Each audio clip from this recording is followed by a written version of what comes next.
le hablaba recién a los muchachos, la demostración de rebeldía que hubo, que nos dimos cuenta que habíamos equivocado el camino, que le hicimos fácil, sobre todo el final del primer tiempo, donde perdíamos la pelota en lugares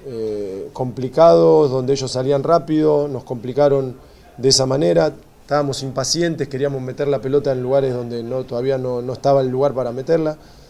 Pero bueno, después teníamos que tener más paciencia todavía porque íbamos a encontrar una defensa cerrada, sabíamos que nos iba a ser difícil, pero bueno,